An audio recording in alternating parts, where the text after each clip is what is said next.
In today's video, I'm going to teach you how to find accounts linked to your Gmail. This can be incredibly useful for managing your online presence, securing your accounts, and getting a clear overview of the various services you're using. Now let's dive right in and unravel this process step by step. First off, fire up your preferred web browser and head over to Google.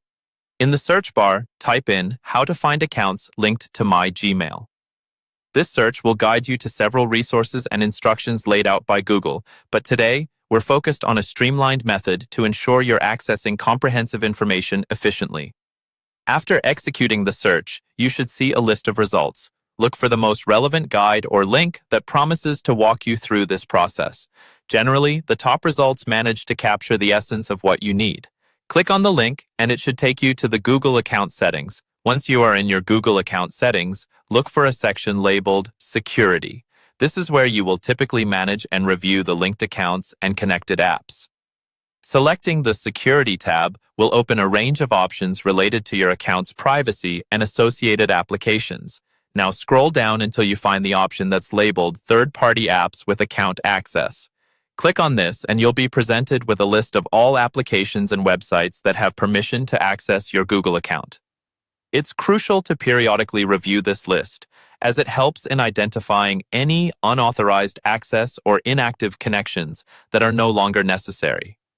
Once you have identified the apps and websites associated with your account, take some time to evaluate each one. Consider whether you still use the service or if it was just a one-time need, and be vigilant about unfamiliar applications, as these could pose a security risk. To remove a service that you no longer want linked to your Gmail, simply click on it, and you should see an option to either manage its permissions or completely remove access. A good rule of thumb here is, when in doubt, take it out.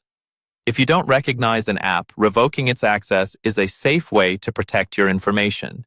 This routine check can be repeated as often as you wish, ensuring that your Google account remains secure and your data is only shared with trusted sources. By doing this regularly, you're taking an active stance in safeguarding your online footprint. And that wraps up today's guide. By following these steps, you'll maintain better control over your digital connections and help fortify your online environment. Thanks for tuning in, and I hope you find this guide as helpful as I intended it to be. Feel free to share your thoughts or any further questions in the comments. Remember, digital safety is an ongoing journey. Stay informed and protected.